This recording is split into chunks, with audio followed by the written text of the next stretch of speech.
Boa tarde, amigos. Olha nós aqui outra vez. Eles pensaram que iam se livrar, não se livram tão cedo, não. A gente tem muita coisa para falar sobre esse nosso país, sobre o mundo, sobre as coisas que estão acontecendo aí fora, e muita gente está passando deslumbrada sem perceber, mais preocupada com o resultado do futebol do que com o que vai comer amanhã. Estou aqui com meu amigo Pedro Chaves, que vai abrir novamente 2 neurônios. Como nós estamos gravando, vocês devem perceber pela roupa, no mesmo dia, o segundo programa, o Jorge Serrão não está com a gente. A gente sente muita falta dele. Eu queria dizer que essa locação que estamos gravando, que eu acho que isso é muito importante vocês saberem, é no Nacional Clube aqui no Pacaembu. Na verdade, isso aqui é uma ilha de tranquilidade na cidade de São Paulo, passarinho aí fora. Agora está chovendo, mas tem passarinho aí fora, etc. Tal.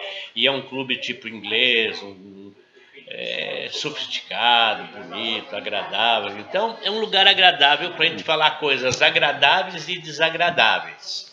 As desagradáveis tornam-se menos desagradáveis quando você está aqui no Nacional Clube. Pedro, a bola está contigo. Chuta para gol. Só para quem não sabe, não soube, o Nacional Clube é o último clube de cavalheiros existente em São Paulo. Porque os clubes de cavalheiro aqui terminaram por falta de cavalheiros, não por falta de instalações. É verdade, é verdade. Tem, por exemplo, o Yacht Clube de Santos, mas não tem cavalheiros. Não tem cavalheiros. Ele incorporou o São Paulo Clube, que era o clube de cavalheiros. Não é o mais importante nem o mais antigo. O mais fino clube de cavalheiros que houve em São Paulo foi o Automóvel Clube de São Paulo. Não tem nada a ver com aquele clube de serviços existente na esquina da Avenida Brasil, com 9 de julho, que é um clube de serviço, mas não era de cavalheiros. E nem era o mesmo nome, era o Automóvel Clube do Estado de São Paulo.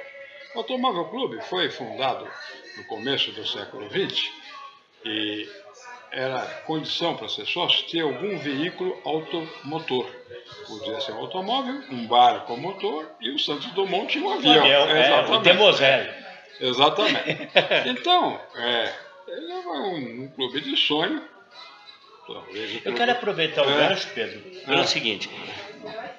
Pelo menos na parte do mundo que eu conheço, os primeiros clubes de cavalheiros sempre foram Automóvel Clube. Eu não sei exatamente por quê. No Brasil, não sei. Não, mas digo fora do Brasil. Eu também não sei, tá certo? Mas é imitação, não? Mas tinha. Eram Automóveis Clube. Então, eu queria contar uma coisa curiosa de um específico clube, Automóvel Clube, na cidade de Iquique, norte do Chile. Iquique é uma cidade, é um porto livre, como Manaus. Tá. Então, muita gente do Chile, apesar de ser bem longe, para você ter uma ideia, Iquique está mais ou menos na altura do que seria aqui no Brasil, Belo Horizonte. Né? Então, é bem longe de Santiago, que está na altura de Mendoza, na Argentina, mais ou menos. Então, você vê que o Chile é uma tripa extensa, né? Mas muita gente vai a Iquique para comprar coisas, apesar de que o imposto no Chile é ridículo, para comprar coisas mais baratas.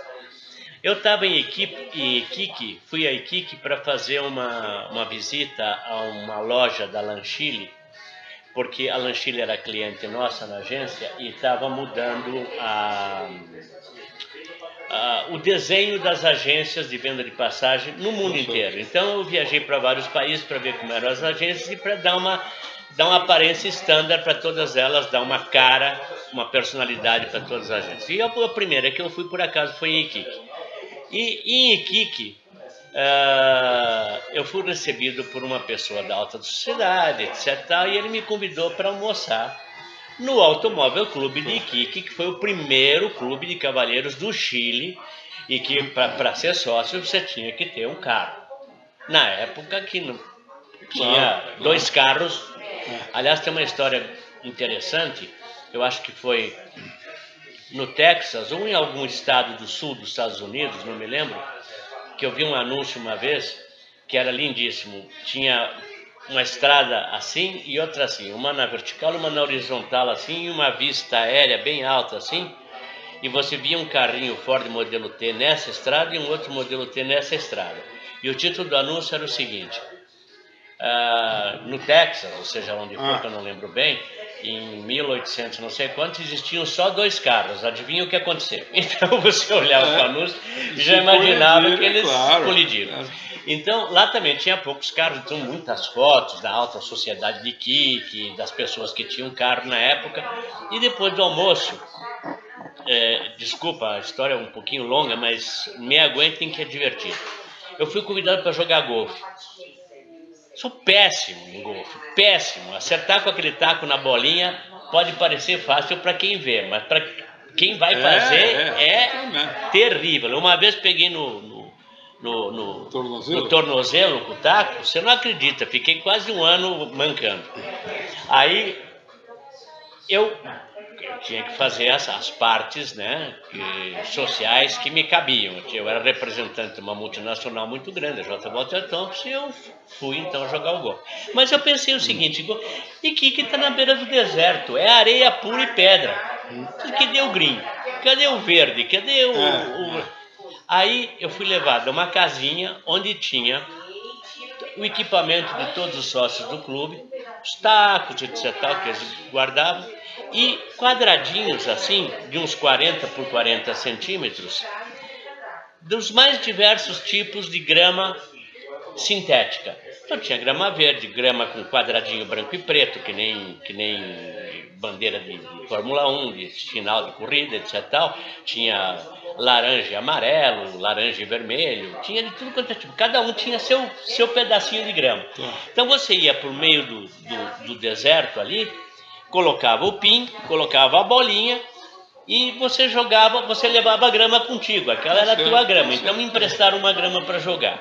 E o divertido era o seguinte: eu via assim que tinha um monte de pedras verdes amontoadas, assim, como um túmulo antigo do Velho Oeste, né? Aquelas pedras amontoadas, e do outro lado tinha um monte de pedra espalhada pelo chão pintada de azul, e a pessoa que me convidou, meu hóspede, né, disse: olha, ali é o lago, as pedras azuis, e o verde é a grama. Se você cair no lago, a bola caiu no lago, dançasse. Se você caiu no meio da moita, tem que dar um jeito de tirar. Eu só quis contar porque eu achei interessante. A criatividade. Lembra o nosso ditado: quem não tem cão, caça com gato. Não, mas outra coisa, você não deixa de ser um nobre inglês que joga golfe. Mal placê num deserto. Claro, mas isso tudo é uma contingência e é o espírito de imitação que nós falamos antes. É um macaco na Ferrari. É um macaco na Ferrari. Não, e o Brasil? O primeiro clube, só para terminar esse assunto, o primeiro clube de cavalheiros que surgiu na América do Sul foi em Buenos Aires, no tempo do domínio do Rosas, que era o ditador da região de Buenos Aires.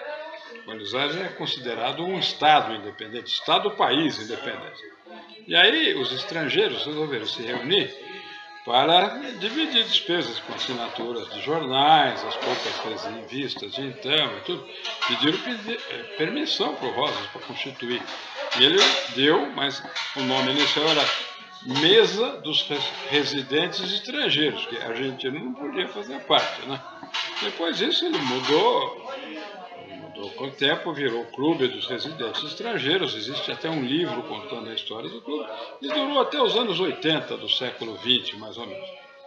Enfim, então, no Chile eu sei que em Santiago tem o Clube União, que é uma beleza de clube, e está retratado num dos filmes que o Bandeiras fez sobre a ditadura chilena, que uma hora eles estão no Clube União e tem um terremoto. Exatamente. Eu não me lembro o nome do filme. Acho que era De Amor e de Sombras, uma coisa assim. Mas, então... Aliás, um filme excelente. Excelente, com aquela Winona Ryder. Exatamente. E o Jeremy Irons, que faz o pai do papel da Winona Ryder, que é um grande artista inglês. Mas isso tudo é para dizer o seguinte, que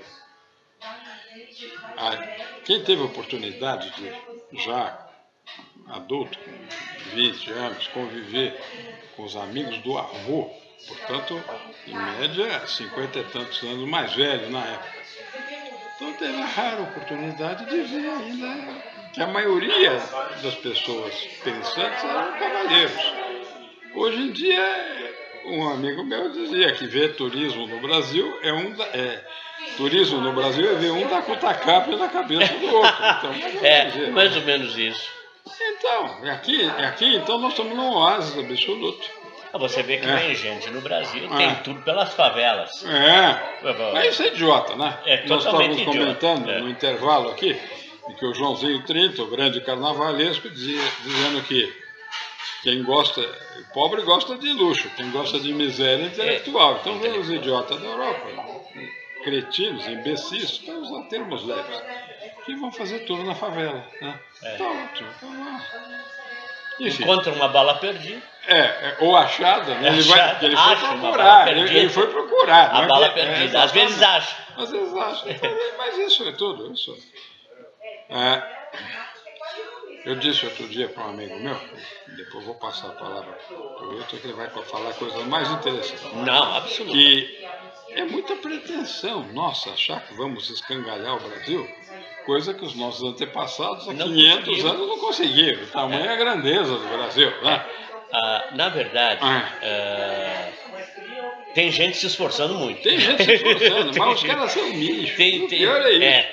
O pior é isso. O pior é que são lixo. Lixo, então. Você vê, citar nomes, não vou citar nomes, mas, por exemplo, um país em que você elege presidente o Moar de São Bernardo, então você pode esperar o quê? Não pode esperar muito, mas o país tem condições, ele resiste ao Moar de São Bernardo, resiste. A senhora que não tinha nem 2 neurônios, nós somos 3. Nós somos 3. Aquela senhora só tinha 1 neurônio. E estava em greve. E estava em greve. Exatamente. E estava em greve há anos. Há anos. Então, e a gente agora olhando, dá risada, mas nós vivemos o regime do governo militar. O governo militar é muita fantasia. Tem moço aí de 30 anos que tem trauma do governo militar. Que não viveu. Não era nem nascido. É idiota, né? E agora nas redes sociais, a propósito da intervenção militar, só numa fatia do Rio de Janeiro, também uma novidade constitucional, tem gente que fala assim: prefiro o exército pedindo a minha identidade do que o bandido pedindo a minha carteira. Não existe nada mais verdadeiro. É verdade. Não, e ontem eu ainda vi na internet porque eles aproveitam de tudo, é aquela história, tem gente se esforçando. Né? Então, por exemplo, tem uma senhora de costas e tem alguém apalpando assim na altura dos seios dela e uma criança no meio. É uma fotografia bem tipo Life, né? Da revista Life, né? Uma fotografia vale mais que 1000 palavras. Uma criança chorando, uma criança de cor chorando e a pessoa que está atrás. E o cara bota lá que a polícia não devia estar apalpando as mulheres, né? E daí tem uma ressalva embaixo que aquela mulher que está sendo revistada por uma policial, por uma militar feminina, não é um homem que está fazendo isso. Então, eles usam de todos os subterfúgios. Está certo que é uma policial feminina que, meio de costas assim, parece... Até um homem. Mas é uma militar. Agora, o que o pessoal não sabe é que a onça, que é o jeito carinhoso que nós chamamos do exército brasileiro, é mais inteligente que esses palhaços. Mas sem dúvida. No Dia Internacional da Mulher, eles distribuíram flores para as pessoas lá da Vila Kennedy, né? Não é nada, talvez até seja uma demagogia barata, mas pelo menos é inteligente. Sim. É melhor do que distribuir bala caramelos e outras coisas. É um gesto bonito e a gente tem que pensar que o nosso exército é um exército vitorioso, que nunca perdeu uma batalha. Exatamente. E que não vai ser agora que vai e outra coisa, pisar na bola, né? E aí um conhecido nosso falou outro dia: a grande obra do Exército Brasileiro foi manter a unidade nacional contra toda a cobiça de todos os estrangeiros. Né? E a data simbólica de fundação foi na expulsão dos holandeses, em 1648, na Batalha lá de Guararapes, onde os nacionais, índios, pretos e brancos, né, de origem europeia, se uniram para chutar os holandeses, né, que queriam só tomar um pedacinho bom aqui, né? Mas voltando a isso aí,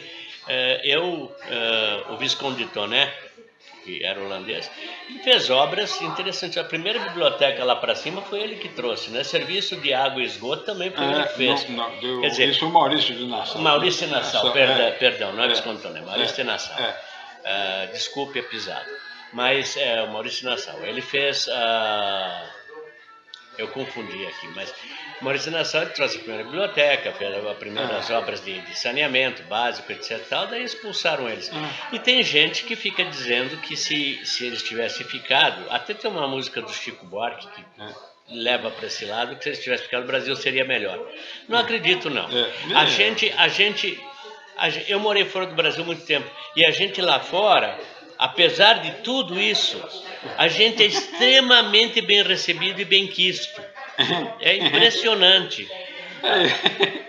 É isso aí. Nós comentamos no outro dia de que um embaixador brasileiro, que foi embaixador em vários lugares do mundo, importantíssimo, uma vez me disse o que era geopolítica sul-americana. Ele falou assim, imagine um elefante deitado numa cama e diversas formiguinhas ao redor, né? O elefante é o Brasil, as formiguinhas são os nossos vizinhos. Nós estamos ali com o sono solto. As formiguinhas estão apavoradas para ver para que lado que o elefante vai virar. É verdade. Olha, para ter uma ideia, eu trabalhei muito tempo em toda a Latinoamérica. A visão que esses países em volta do Brasil têm da gente é comparável, exatamente igualzinha à visão que a gente tem dos Estados Unidos. A gente, para eles, aqui a gente pensa nos Estados Unidos como o grande pai do norte, né? Eles pensam na gente como os imperialistas do Atlântico. Então, é assim, não, o Brasil tudo é grande, tudo é perfeito. E eu viajei muito tempo por lá e todos me perguntavam, né? Todos falavam da grandiosidade do Brasil. Eu fico pensando assim, se toda a América Latina, e eu estou falando Colômbia, Venezuela, Bolívia, Argentina menos, porque a Argentina, ela se acha a última bolacha do pacote, igual o melhor a nós. Mas o Chile, todos eles têm uma atitude tipo subserviente a nós. Tipo assim, olha, por exemplo, no Chile, os ônibus todos são fabricados no Brasil, os táxis na rua eram tudo fabricado no Brasil, Chevrolet fabricado no Brasil, né? Na Colômbia, na Bolívia, nem tanto, mas na Bolívia nada funciona. Começa a não funcionar com aquele índio cocaleiro louco que está lá, né? Que, vocês me desculpem, eu estou um pouco resfriado, nem ia gravar o programa hoje. Mas, então, eles olham para a gente com admiração e medo. Então, o que mudou nesses últimos tempos, nesses últimos 30 anos, aí, que estão tentando há 30 anos mudar o Brasil com um ventinho gramscista, né? uma brisa gramscista, é que essa gente toda veio tentar diminuir a nossa importância no Brasil. E dando dinheiro, dando coisa para esses paisecos aí na África, aqui em volta da gente, etc. Né? Então é isso, o Brasil é uma potência e sempre será uma potência. Agora depende de quem dirige a potência, é a tal da Ferrari. Né? E tem outro aspecto que as pessoas não entendem. A palavra imperialista aplica-se perfeitamente ao Brasil. Foi o único império na América do Sul. Né? Única monarquia. Houve uma outra muito breve no México, mas já é a América do Norte, não é a América do Sul. Então, eu, entre os meus guardados, eu tenho algumas coisas interessantes que comprei em sebo há 20 anos, 30 anos atrás. É um documento de aduana liberando a saída de um navio, primeiro com as armas do Império do Brasil, né? E antes com as armas do Império Português, porque A província cisplatina, hoje chamada Uruguai, veio por dote, quando Dom João VI, ainda príncipe, casou-se com a Carlota Joaquina, que era uma princesa espanhola. Então não foi tomado por guerra de conquista, coisa nenhuma. Com a proclamação do Império Brasileiro, da independência do Brasil, tornou-se uma província do Império Brasileiro, né? E aí os ingleses não iam admitir isso, foram lá e deram dinheiro para o pessoal proclamar a independência no momento em que o príncipe Dom Pedro aqui, aliás, já o imperador Dom Pedro, estava fragilizado. Que o pai morreu em Portugal e ele estava sofrendo os ataques do irmão que queria usurpar o trono português dele. Então ele estava preocupado com o assunto do Portugal, não com o assunto da Cisplatina, né?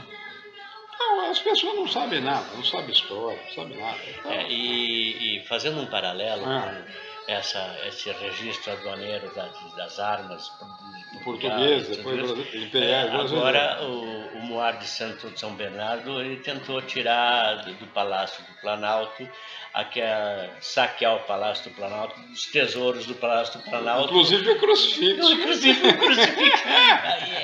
O que eu acho muito engraçado, é lindo isso. Eu me lembro de filmes da Lina Wertmüller também, grande cineasta italiana, que ela mostrava pessoas na rua em greve, etc., tá levando um crucifixo, né? Comunistas, né? Todos do Partido Comunista, levando um crucifixo. Eu lembro de um dos filmes dela, não me lembro qual deles, mas e numa hora, num pega entre comunistas e não comunistas, o crucifixo começa a cair e os dois lados, pelo amor de Deus, segura o Cristo que está caindo, etc. Então aqui é a mesma coisa, quer dizer, o tal do Moar de São Bernardo, que se diz comunista, rouba um crucifixo, se não me engano era do Aleijadinho, dito do Aleijadinho, mas é alguma coisa que faz parte da nossa história. Aliás, essas peruas modernas aqui, principalmente desse hiato dos últimos 15 anos, para mostrar a elegância, leram, talvez alguém contou para elas, que um grande escritor paulista, Marcelino de Carvalho, teria escrito um livro chamado Snobérrimo. Foi uma gíria, uma maneira de falar muito comum nos anos 70, 80. Ele era ele falava para a High Society. Para a High Society. E aí uma dessas peruas disse que o marido tinha tanto dinheiro que tinha comprado uma obra do Aleijadérrimo. Não era nem Aleijadinho, Aleijadérrimo. Exatamente, tão importante que era. Tão importante que era. Mas enfim, isso tudo, se nós formos espremer bem, que aliás é uma gíria que os jovens usam para se referir aos namorados, principalmente as moças. É o crush. Crush. Exatamente. Então, tudo não passa de suco de laranja. Mas é isso. O nosso programa é isso. É falar essas coisas que muita gente não sabe. Esse Marcelino de Carvalho era um cara, era a Glória Calil de muitos anos atrás. E como se vestir, como se portar em sociedade. Ele escreveu um livro, Guia de Boas Maneiras. Escreveu um outro interessantíssimo que chama Só para Homens, que ele ensinava para os moços de 17, 18 anos como é que eles deviam se portar na idade adulta com os padrões da época, morais da época e tudo mais. Depois escreveu um chamado Arte de Beber. Né? Da Arte de Beber, lembro perfeitamente. Então, e era um gênio. E seguindo ele, mas já numa outra vertente, tinha um outro cara chamado Davi Nasser, que uma das frases famosas que ficaram na história dele é cavalo não desce escada, né? Que era também um cara que relatava os acontecimentos sociais, etc. E tinha espaço para isso.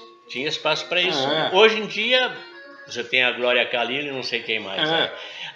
Tinha a Cláudia Matarazzo, que é uma moça inteligente, de boa família, tem outros aí, mas a pérola de todas essas, no momento, é uma que escreve no Estadão, a Sônia Raci, também uma moça inteligente, de boa família e tudo mais, mas todas com viés bocó ideológico. Não digo só ideológico, as pessoas não entendem. Bocó ideológico. Elas não entendem bem o que é. E tá ótimo, né? elas estão adequadas para o público. Talvez nós estejamos adequados para o nosso público de 2 ou 3 gato pingado. Quem sabe tenha mais gente aí do outro lado dessa tela que está, que tenha 2 neurônios que se comunicam. Né? Então, quando tem 2 neurônios que se comunicam, algo pode acontecer. Algo pode acontecer. Né? É como os átomos, né? De repente você rompe um átomo e cria uma explosão atômica. Exato. Então, Ou então, até numa química mais rudimentar, um professor meu no ginásio disse que se você jogar uma gota de ácido sulfúrico numa bacia de água, não acontece nada. Agora, se você jogar uma gota d'água numa bacia de ácido sulfúrico, é uma explosão, porque eles são tão ávidos por água, né, que eles enlouquecem. Vão competir tanto, eles dizem que explodem. Né? Exatamente. Então, aquela história de que a ordem dos fatores não altera o produto é uma conversa fiada. Ela boa e dormir, de touca. De touca. Bom, gente, é isso aí. Muito obrigado. Essa é a segunda parte do primeiro programa. Também, se vocês gostaram das bobagens que a gente fala, bobagens entre aspas, porque tem coisa aí que dá para aproveitar. E a ideia é essa, justamente Mas o importante são os comentários. Piano se valontando. É isso. Se você no comentário, nós não temos, nós estamos que nem biruta do aeroporto. Uma hora vão virar para um lado, exatamente. Vão virar para outro lado. Então, obrigado pela atenção. Isso aí.